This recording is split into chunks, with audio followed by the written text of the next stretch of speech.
Oh yeah. Yeah, now that's what I'm talking about. Love Rick and Morty, love Rainbow Six. Haha. Oh, it looks so good. Can't wait to get my hands on this DLC. Alright, okay, yep. I'm here for it. I'm here for it. I'm loving this. Yeah, this DLC is going to be so good. Pickle Rick. Yes. Give me this DLC right now. It looks so good. This looks absolutely amazing. What the fuck? Okay, we all know how it works at this point. Games have changed significantly since we were younger.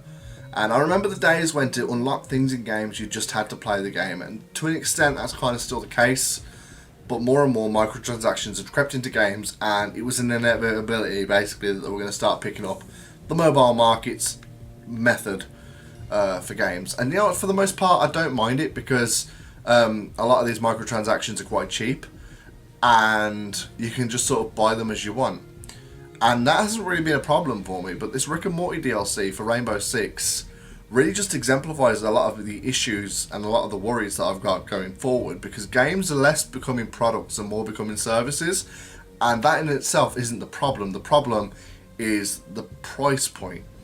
Now, I was looking forward to this DLC because as a Rick and Morty fan and a Rainbow Six fan, you know, these two things coming together was ideal for me. And don't get it twisted, me making this video is not me criticising Rainbow Six, it's criticising the games industry as a whole.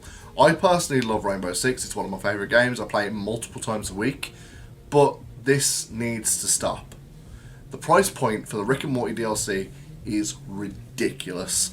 I jumped on there expecting maybe £10, costs 30 quid, £28.99 if you want to be exact. Now the game itself, brand new, was £50. So this DLC costs almost as much as the game. The game now, you can probably pick it up for about £24. 8 quid maybe if it's on sale. So this DLC in 2021 is more than the game itself. That's ridiculous. If that doesn't seem ridiculous to you, then you're not paying enough attention, because a DLC, a cosmetic DLC costs more than the game. It costs 4,080 Rainbow Six credits, which costs £28.99p in the UK PlayStation Store. I've been playing Rainbow Six for a number of years. I think that this price scales, but for me to get all of the characters in Rainbow Six, it would cost 3,620 Rainbow Six coins, I think the last time I checked, which, okay, I'd probably still need to put that much money into the game to get that, because you can only buy the Rainbow Six coins in incremental pieces, so I can't exactly just ask them to take out the money that is needed for that particular DLC. I would need to go to the next one up basically, so I'd still need to put in that amount, but I would still have some left over. So for me to buy what is essentially 20 or more characters, I still need to unlock quite a few. It would cost me less than getting this DLC.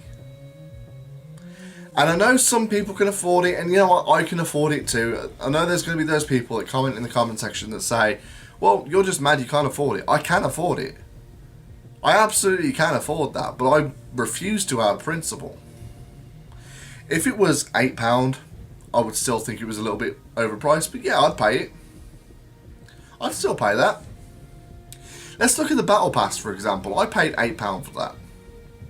Seems to be the general sort of thing. £8 for the Battle Pass.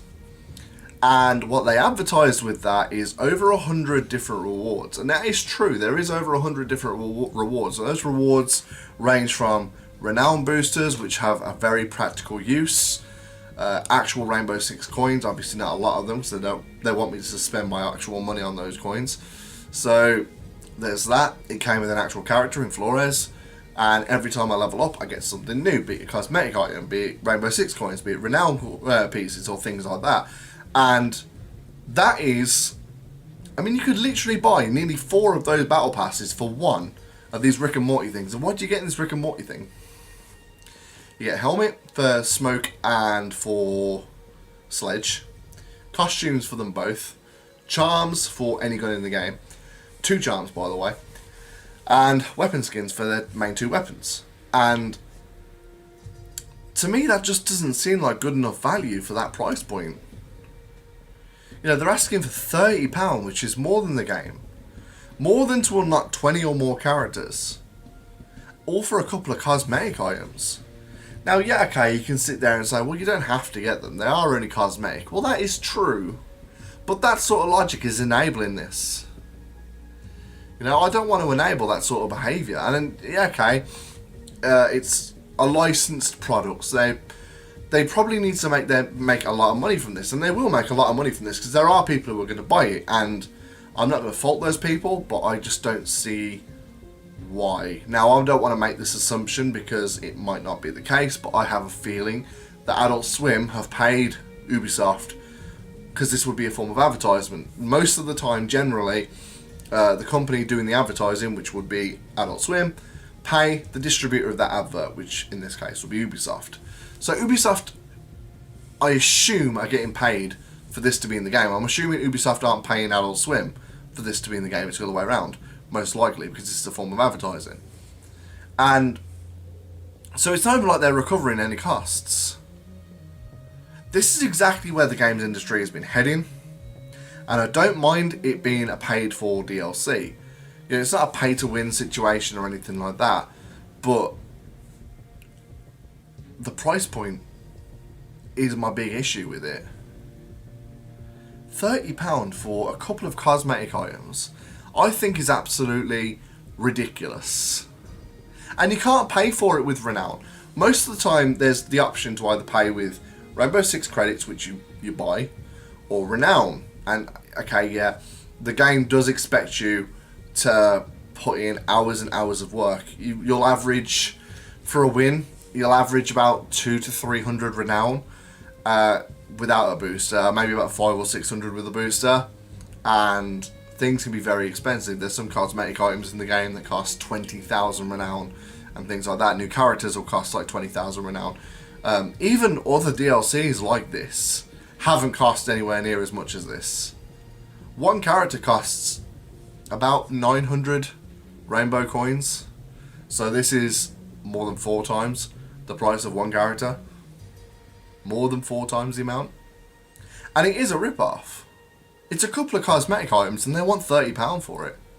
And they're not putting a gun to anyone's head and making you buy it. But it is a bit of a slap in the face. For people like myself, who are fans of Rick and Morty, who are fans of Rainbow Six, who would like to have the Pickle Rick costume, or, you know, whatever. Granted, they're for characters I don't really use. I don't use Smoke and Sledge a lot, but maybe I would if I had this DLC. And I would like to buy it, but I refuse to pay that price point. And considering there's no competition, I can't go anywhere else for it, yeah, they're kind of putting a gun to your head and saying if you don't buy it. If you don't like it, don't buy it.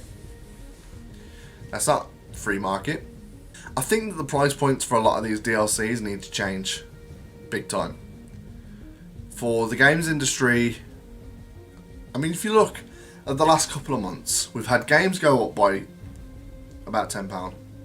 You know, the NBA went up to 70 recently from 60. And Crash Bandicoot as well, Crash 4, that's 60 quid on the PlayStation Store. That's the most expensive Crash Bandicoot game I've ever seen in my life. So they are increasing the prices of games. And then you've got things like this as well. Most of the DLC for Rainbow Six will cost about £15, which I still think that's a bit steep, but I can tolerate it. DLC that actively outprices everything else in the game of much better value, I don't get that. That doesn't make any sense to me. Even the game itself is outpriced by this DLC. A lot of these games are treating themselves like they're mobile games, and the big difference is between mobile games and Rainbow Six is that I didn't pay upfront to play a mobile game. The microtransactions are still predatory, but I didn't pay to get in the first place, and they can at least say, well, we need to make some money back. It's not the same with Rainbow Six. It's not the same with this sort of DLC. And I've always thought it's stupid when games have had £80 for, you know, you spend £80 to get in-game currency, I've always thought that's stupid. It should be significantly lower than that. Because you are buying something that doesn't actually exist. You know, you buy a game, you've got the game. You know? But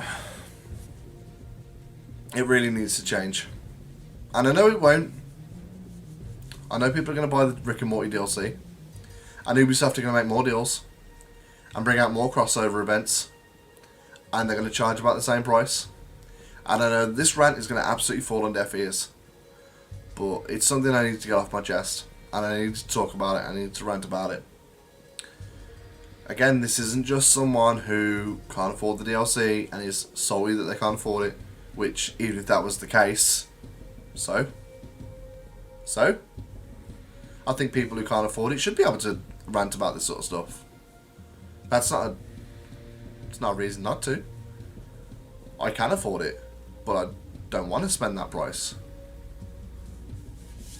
And yeah, okay, I can live without it. Doesn't affect my experience on the game. But it's the audacity of it. That's what irritates me. To ask for more than the price of the game. More than it would cost me to unlock every character. Again, it's 3,290 coins, I think, roughly, for me to unlock every character. I think that figure's changed from earlier. It'll be on screen anyway, so you'll see how much it cost me. I think it scales, so if I buy another character, that cost will come down and down. But there's still 20 or so characters I still haven't unlocked. So this DLC costs more than to unlock every other character for me. It costs more than the game, every other character. And I'm pretty sure this is the most expensive DLC that Rainbow's ever put out. I mean, going through, I'm pretty sure that this costs twice or even 4 times the amount of all the DLCs. I needed to rant. I need to get this off my chest. The Rick and Morty DLC would have been nice to have had. Would have given me an excuse to use 2 characters I never really use otherwise. And if not, hey, nice little collector's item to have in the game. To me, I think it's a piss take, to be honest with you. So, drop a comment in the comment section below. If you want to agree with me, let me know. If you don't agree with me, give me all the excuses in the world about why this is okay. Defend the multi-million-dollar company charging regular people ridiculous amounts for something that doesn't exist. I've been James the Thunder. Don't forget to subscribe, like this video, and I'll see you next time.